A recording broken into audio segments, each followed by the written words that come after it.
दिल्ली सरकार और एलजी के बीच की तकरार एक बार फिर से सुप्रीम कोर्ट पहुंची है।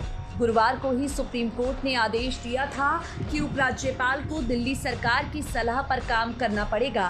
ट्रांसफर पोस्टिंग राज्य सरकार के हिसाब से होगी।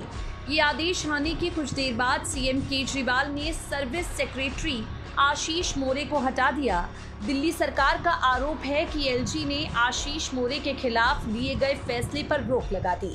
दिल्ली सरकार का कहना है केंद्र सरकार उसके सेवा सचिव के तबादले की पहल नहीं कर रही।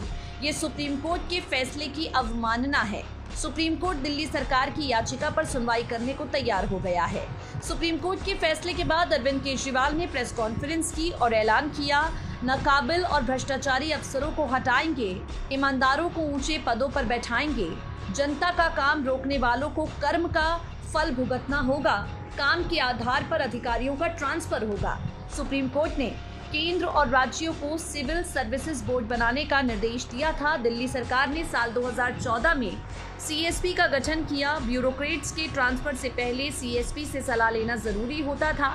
मोरे के मामले को पहले सीएसपी के पास न भेजकर इस नियम का पालन नहीं किया गया। सुप्रीम कोर्ट के फैसले से पहले सेवा विभाग दिल्ली के उपराज्यपाल के नियंत्रण में था। सुप्रीम कोर्ट की 5 जजों वाली बेंच ने 11 मई को जारी आदेश में कहा था, पब्लिक ऑर्डर, पुलिस और जमीन छोड़कर उपराज्यपाल सभी मामलों में दिल्ली सरकार की सलाह पर ही काम करेंगे। कोर्ट ने ये भी कहा, चुनी हुई सरकार के पास अफसरों पर नियंत्रण की ताकत ना हो, अधिकारी मंत्रियों को रिपोर्ट करना बंद कर दें या फिर उनके निर्देशों का पालन ना करें तो जवाबदेही के नियम के मायने नहीं रह जाएंगे। कोर्ट ने दिल्ली सरकार को अधिकार दिया कि अधिकारियों की पोस्टिंग और ट्रांसफर अपने हिसाब से कर सकेंगे। इसे लेकर एक बार फिर से आम आदमी पार्टी और भारतीय जनता पार्टी एक दूसरे के आमने सामने खड़े हो गए हैं।